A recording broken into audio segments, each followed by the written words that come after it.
Hi, it's Momo here again, and I'm making a quick video, nice and short, about best ways to get the most out of audiobooks and how you can actually listen to a lot of them without spending too much money. I'm all about saving cash here.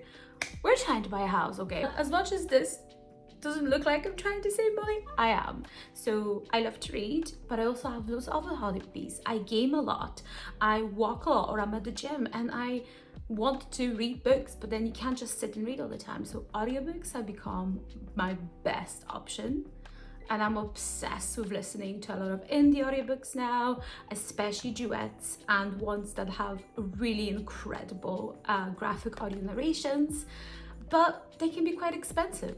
And here's some nice ways to listen to audiobooks on a budget. Obviously, the first one is Audible, but Audible can be a little tricky.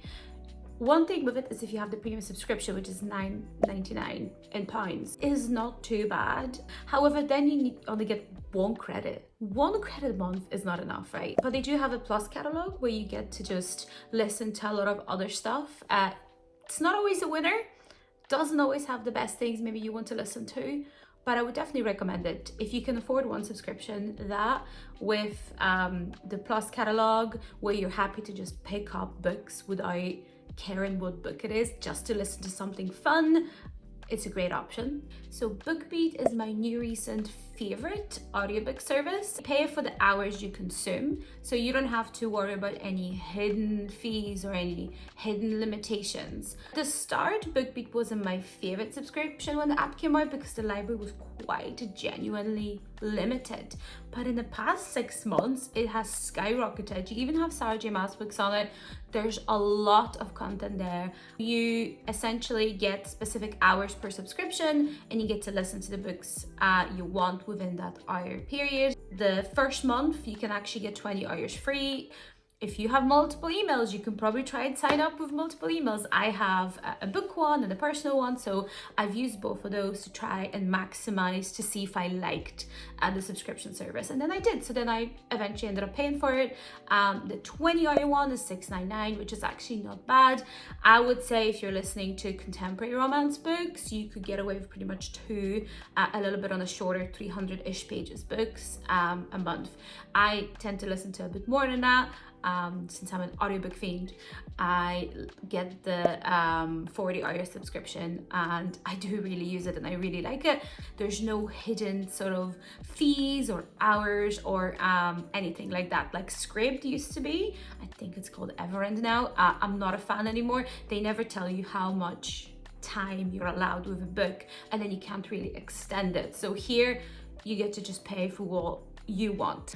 I've also downgraded my subscription before for a specific month if I knew that I wasn't going to use it, because you don't always have the time. If I'm doing something or I know like that month I won't have the time to utilize that, I just downgrade for the next month, and they make it quite easy to do that. So yes, another paid option, but you can really utilize that.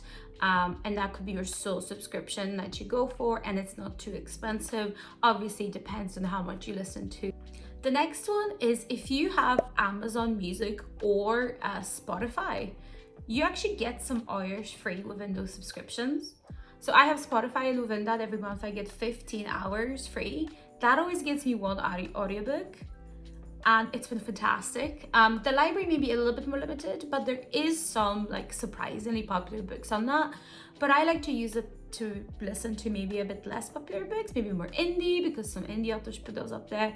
And it's been working so well. I always use my monthly and it's really, really worth. I mean, if you're already paying for music, you may as well use it. But I've noticed not many people knew it exists, even though they have the subscription. So it obviously renews every month, so they don't stack. So you kind of waste it if you don't use it.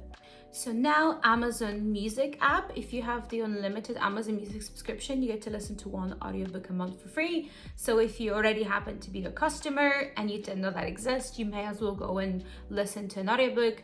I'm pretty sure the app is not as nice for audiobooks as Audible, but I mean, if you're already paying for it, you have it there, so you may as well use it. And then the best option to just get free audiobooks is Libby. There's a lot of people that don't realize just how many free audiobooks you can get with Libby, and ebooks, not just audiobooks. I've been using Libby for over a year. That's how I listen to all the Harry Potter books, to just borrow them. When Onyx Storm came out, there was 90 something copies. I snagged one very quickly, and that's how I got to listen to most of the audiobook. Never forget about your libraries, guys. They're so undervalued. We really don't always appreciate them to the fullest. Like in Belfast at the minute, I see 7,000 audiobooks. That's a lot.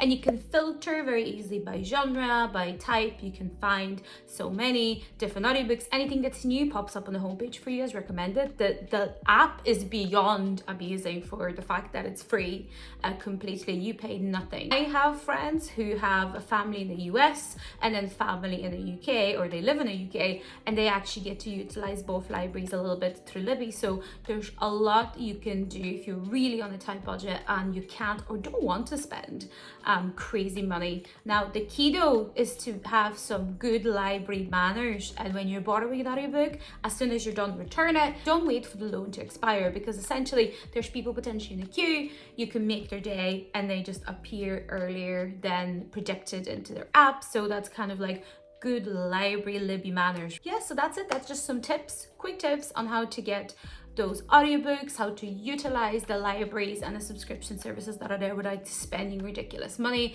I overspent on Audible before, and it wasn't always worth buying the credits, so looking at other services is always really worthwhile. You can see the summary of all of the subscription in the description, and yeah, have a good day. Bye.